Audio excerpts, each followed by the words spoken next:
In the 2024-25 season, the NFL generated approximately $23 billion in revenue, making it the most profitable sports league in the world. I Googled that and that's what it said, man. So I believe it's, sometimes Google don't tell the truth, but that's what it said. But the NFL thinks that they get to say whatever they want to say. And I'm serious. I think it's a think tank in there somewhere in the NFL headquarters or something, man, because the narrative continues to be played. How many times are we going to be subject to hearing one of these NFL talking heads say something with no proof? It's ridiculous. Every time that they say something and make an accusation, it gets debunked. Rumors about Shedeur Sanders' lack of work ethic have been disproven by reporters, by coaches, teammates. Accusations of him being a one-dimensional player have been refuted by his versatility on the field, his play all over the field, his teammates that came out and said some things. All his teammates over and over again to a man think that he's a great guy, a great teammate. Oh, no, everybody thought he was Nobody. great. Oh, everybody. Talking about the entire media. G. Bush. What are you talking about? Dylan Gabriel is a better quarterback right now than Shedeur Sanders. It's plain and simple. Not many fifth-round draft picks get this kind of attention, and granted, it has to do with Dion. One of the reasons why Gabriel popped while I was watching him is I watched Shedeur and I watched Dart and then I watched Gabriel. I watched Dart and Sanders. When they're under pressure, they don't move well. They don't avoid pressure well. They're not pocket quick. You're trying to act like that we did not see Dylan Gabriel be pushed as a better prospect than Shedeur Sanders. No, definitely. By who? I'm very apprehensive of moving on from Gabriel too quickly for Sanders. Mainly, first of all, what we saw in the preseason, Gabriel pretty dramatically outplayed him. And the way he outplayed him, too, is a big part of why they're making this move to Gabriel early, which is he has a quick release. He can play point guard. Shedeur's the only one that's not 100% the starter week one. And they've been debunked over and over again, and they continue to keep coming out trying us, man. But we got all the receipts. He's got a computer-like brain. Gabriel hit as he throws. Allen's looking for the touchdown. Gabriel, not going to happen. Gabriel is thrown down. He's mobile. He can zip around out there. After the Browns timeout, Gabriel rushes on, and Gabriel gets sacked. I think you'll see a quicker game. One-on-one, or at least a running back chip up top. Gabriel, there it is. He got hit from behind. I think you'll see Dylan getting the ball into the hands of more receivers. The throw from Gabriel is almost intercepted. Dylan Gabriel can slip and slide away from trouble. Gabriel in trouble. Maybe he can step up in the pocket. Gabriel steps up, and he's sacked. Or step to his side. Gabriel out of the pocket, on the move, caught from behind. Dylan might be able to not only function pretty well himself, but elevate the play of the guys around him. Gabriel, he tried to swing it out. Instead, it gets knocked down. I don't think things could get any worse with Dylan. For the course of his journey. And Gabriel gets crushed. Compliments of Jack Hay, the truth. And we got Chris Canty on Sportsmanlike. You said nobody else is ready to play. Are we sure Dylan Gabriel's ready to play based on what we've seen already? I'm willing to make a change for change's sake, because what I've gotten over the last 4 games with Dylan Gabriel is a guy that I have serious questions about whether or not he's an NFL quarterback. Seriously. I'm trying to figure out whether or not Kevin Stefanski wants to be the head coach of the Cleveland Browns, because to continue to stay the course with Dylan Gabriel based on the body of work that we've gotten just doesn't make any sense to me. It's nonsensical. Dylan Gabriel is absolutely awful. I mean, you're talking about a quarterback that is small, he lacks escapability, and he's got a noodle arm. His 25.8 QBR is actually worse than the QBRs of Deshaun Kaiser and Kevin Hogan in the 2017 season when Cleveland went 0-16. Oof. Let that sink in. Oof. It's as bad as it can get. They keep trying us. They keep trying us over and over again. So the new subject is Adam Kaplan on the Ken Carman, Anthony Lima show. Adam Kaplan is a 20-year NFL reporter covering the league on various media platforms. And Ken Carman and Anthony Lima on 92.3 The Fan had him on yesterday. You got to get this right. Shedeur, we'll get to him in a second, who's a very intriguing quarterback, no doubt about it. But no matter what Andrew Berry does, until they get the quarterback position right, they're not going to be a solid playoff team. It's like this every year. We know that with the Browns. They've got to get this thing right.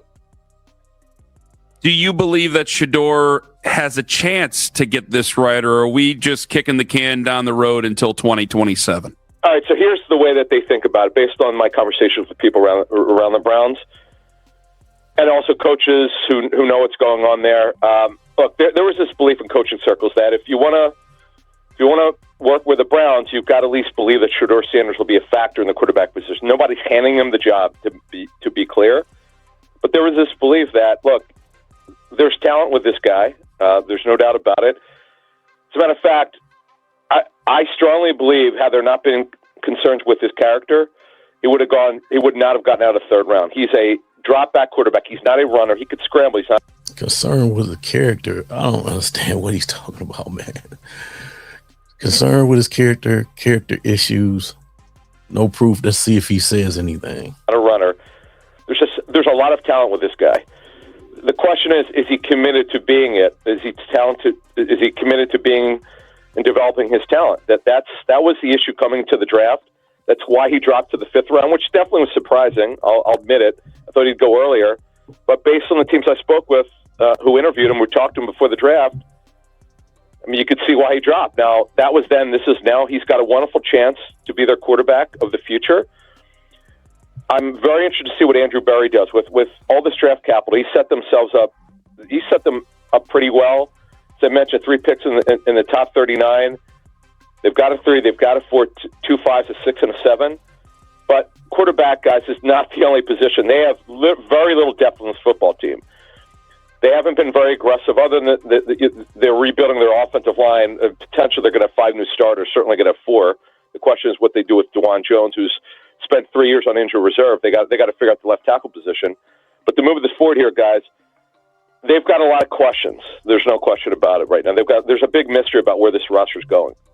Adam Kaplan with us. I want to follow up. We'll get to some other things outside of Shedeur because I'm very interested in your perspective on a lot of that and what you've been hearing around the NFL. You said something that is going to be very triggering to a lot of our fans, and I want to be as fair as we possibly can be here. You used the term character about the fall. We all know that Shedeur plummeted in the draft. Can't believe with his skill set that he fell all the way. A guy that we were talking about, a first rounder potentially at one point before the combine. And after the combine, all we heard is nobody has a first round grade on him. And then he ends up getting taken in the 5th. And his fan base, they wondered about a conspiracy, wondered what was going on in the NFL that he could fall that far. You use the term character. What specifically are you hearing? Because since he's been here, I got to defend him. He has been so likable. He's been out in the community. He seems to be a guy putting in all the work from everything we've heard. What were you hearing character? All right, it has nothing to do with off the field. We're not talking about getting in any trouble. We're talking about was he totally committed to being a great quarterback? You watch the tape, again, everything I've been told that. Totally committed to being a great quarterback. He never did anything wrong. Where the work ethic was there, I don't know what he talking about. All you see is him working. He's working now. He put a tweet out the other day, him in the gym working out. So I don't know what these guys be talking about. They never have proof. It's always a broad explanation. From a talent standpoint, should go no further than the 3rd round. There was no conspiracy, folks. It's such complete nonsense.